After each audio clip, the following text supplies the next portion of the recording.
Sir ये टकराव क्यों हो रहा है? किसी भी कानून को चैलेंज करना किसी का भी राइट है और वो जाके चैलेंज कर रहे हैं, तो इसमें सांप्रदायिक माहौल खराब हो जाएगा, इस देश में दंगे हो सकते हैं, ये सब डर और आशंका क्यों? देखिए, अब वो दौर चला गया है, वो सरकारें चली गई हैं जो मुस्लिम पर्सनल लॉ बोर्ड से और इस तरह के संगठनों से डरेंगे, या लॉ एंड ऑर्डर ख़राब होगा, या इनकी धमकी देने से दंगा हो जाएगा, नफरत फैल जाएगी। अब वो माहौल तकरीबन ख़त्म हो गया है। विकास का, तरक्की का दौर है। बात जो है वो चल रही है, चूँकि मैंने सुब्रमण्यम स्वामी जी को भी पूरा सुना है। हमें एक डिबेट इस बात पर बुलानी चाहिए आदिति, कि मस्जिद को कहाँ, कब, कैसे बनाया जा सकता है और क्यों हटाया जा सकता है। जब तक ये तय नहीं होगा, ये झगड़े ख़त्म नहीं होंगे।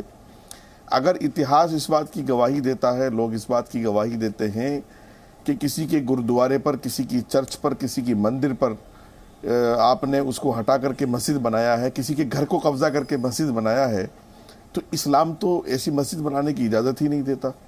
इस्लाम तो कहता है कि अगर आपको कहीं किसी के घर में नमाज भी पढ़नी है तो आप उससे इजाज़त लेके पढ़ें, अगर किसी के यहाँ मेहमान बन के भी गए हैं आप। इस्लाम तो ये कहता है कि जो है, या तो मस्जिद की जगह किसी ने वक्फ की हो या तो ख़रीदी गई हो। और नबी पाक सल्लल्लाहु अलैहि वसल्लम के दौर से लेकर के और आज तक कोई भी ऐसी मस्जिद इस्लाम ने कबूल नहीं की जिसको ज़बरदस्ती बनाया गया हो, कब्ज़ा करके बनाया गया हो। इस्लाम जो है इस बात से बिल्कुल पाक है, इस बात से बिल्कुल बरी है। चाहे वो काशी हो, चाहे वो मथुरा हो, चाहे वो अयोध्या हो, और चाहे वो 45,000 मस्जिदें हों या 45 लाख मस्जिदें हों, वो सऊदी में हो, तुर्की में हो, हिंदुस्तान में हो, पाकिस्तान में हो, अगर किसी मंदिर पर, चर्च पर, गुरुद्वारे पर या किसी की ज़मीन पर कब्जा करके मस्जिद, मंदिर बनाया गया है, तो मैं समझता हूँ कि ये इस्लाम के लिए तो नहीं है। हो सकता है किसी राजनीति के लिए हो। ठीक, आप राजनीति की बात यहाँ पर कर रहे हैं और लगातार चर्चा हो रही है, डिस्कशन हो रहा है, बहस हो रही है प्लेसेस ऑफ वर्शिप एक्ट 1991 पर। दोनों तरफ से दलीलें दी जा रही हैं। AIM के प्रमुख असदुद्दीन ओवैसी कहते हैं कि इस एक्ट को चैलेंज नहीं किया जा सकता है। सुब्रमण्यम स्वामी कहते हैं कि एक्ट की दुहाई देने वाले इस एक्ट को समझते ही नहीं है अभी तक। दोनों ही बड़े वकील हैं, सुनिए दोनों की दलीलें। हम तो सारे 40,000 मंदिरों को जो तोड़ा है उसको तो नहीं मांग रहे हैं, हम तो सिर्फ 3, क्योंकि वो कहीं और नहीं बन सकता है।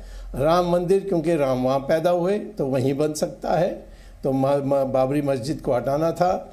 कृष्ण जन्मभूमि, वो वहीं जहाँ मस्जिद खड़ी है वहीं कृष्ण का जन्म हुआ, हमारी आस्था है। और जहाँ तक शिव भगवान ने ज्योतिर्लिंग को स्थापित किया, उसी पर इन्होंने मस्जिद बना दी। तो इन तीनों को छोड़ने के बाद आगे कोई भी नहीं मांगेगा कि मस्जिद को हटाया जाए या तोड़ा जाए।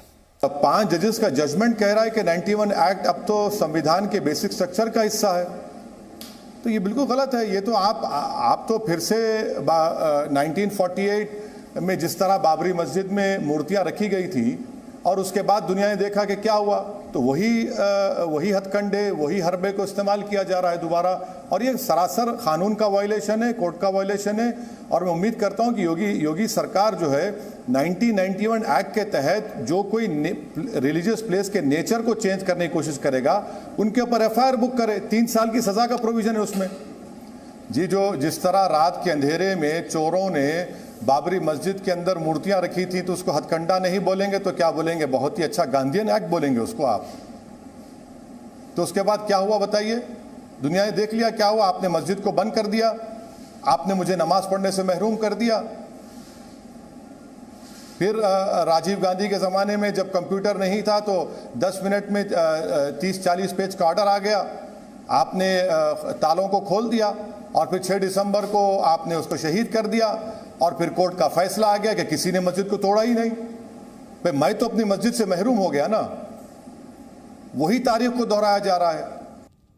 तो अभी असदुद्दीन ओवैसी को आप सुन रहे थे, वो ये कह रहे हैं कि जो देखने को मिला बाबरी के सिलसिले में उसे ही एक बार फिर से दोहराने की कोशिश की जा रही है। वहीं AIMPLB यानी मुस्लिम पर्सनल लॉ बोर्ड, उसके द्वारा भी बार बार यह आशंका जताई जा रही है कि 1991 प्लेसेस ऑफ वर्शिप एक्ट अगर इसे हटाया जाता है तो देश का माहौल, देश में सांप्रदायिक सौहार्द जो है, देश में सांप्रदायिक माहौल जो है वो बिगड़ सकता है।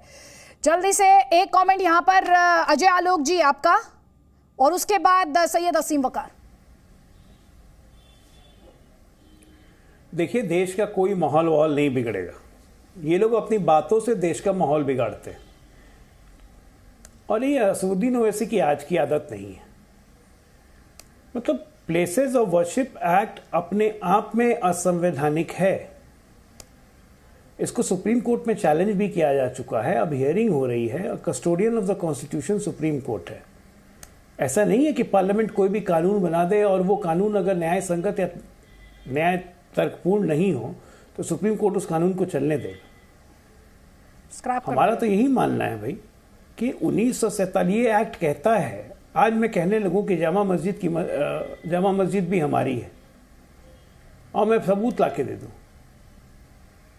और उसके बाद यही तो वो एक्ट कह रहा है कि आप सबूत भी लाके देंगे तभी वो जगह आपकी नहीं होगी। 1947 का ये यूनिलैटरल एक्ट है। और कौन सा हिंदू हर एक 40,000 मंदिर के लिए कोई संघर्ष हो रहा है? बात यहाँ पे जन्मभूमि की हो रही है, चाहे ज्ञानवापी है, कृष्ण भूमि जन्मभूमि है, राम जन्मभूमि है।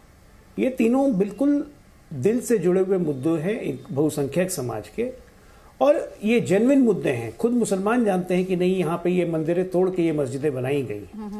पुरातात्विक और ऐतिहासिक साक्ष्य मौजूद हैं उसके प्रति।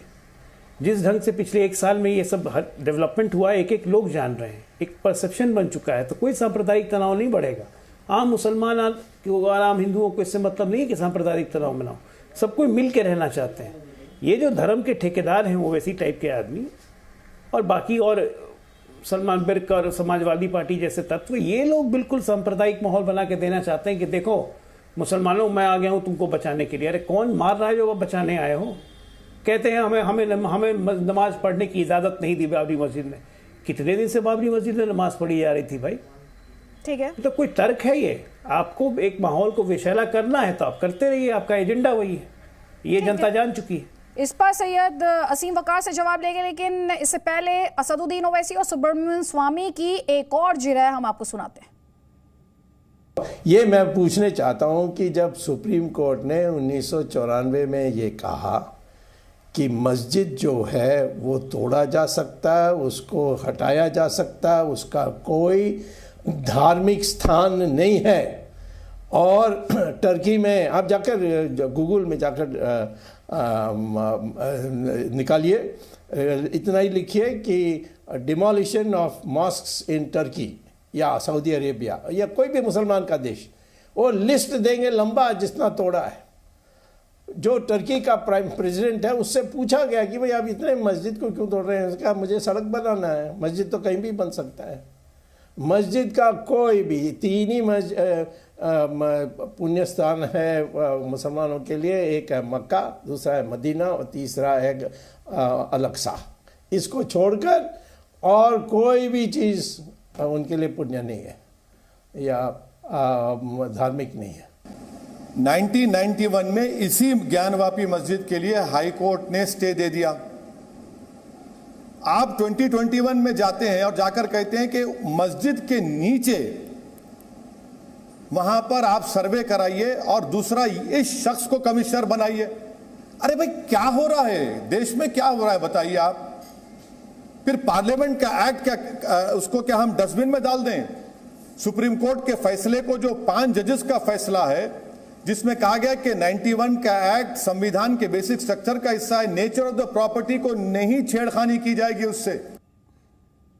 सैयद असीम वकार, मैं आपको फ्लो दूंगी, लेकिन उससे पहले यास्मीन फारूकी मैम, यहाँ पर मैं आपको इस डिस्कशन में शामिल करना चाहती हूँ, क्योंकि आप लगातार देख रही हैं किस तरह से क्वेश्चन किया जा रहा है कि पार्लियामेंट ने कानून बनाया, उसको कैसे चैलेंज किया जा सकता है, उसकी वैलिडिटी को लेकर, उसके अनकॉन्स्टिट्यूशनल होने को लेकर उसे ये दावा करते हुए हिंदू पक्ष को आप कोर्ट में देख रही हैं। क्या ऐसा भी लग रहा है आपको इस पूरे मामले में एक तरफ ये कानूनी लड़ाई से, कानून अदालत में ये मामले हैं, इनको वहाँ पर छोड़ देना चाहिए, लेकिन इस पर जो सियासत है वो हावी होती जा रही है और इस मामले को और बड़ा कर रही है? बिल्कुल, मैं यही कहती हूँ कि इसको कोर्ट के ऊपर ही छोड़ देना चाहिए। हालांकि फिर वही बात आएगी, कोर्ट तो अपना डिसीजन दे चुका है, लेकिन लोगों को जब हमारा मामला आता है तो ये होता है कि कोर्ट का डिसीजन मानो, लेकिन जब सामने वालों का मामला आता है तो कोर्ट गलत हो जाता है। तो देखिए, मैं तो खुद यही कहूँगी कि कोर्ट के डिसीजन का वेट करो, वो ज़्यादा बेहतर है।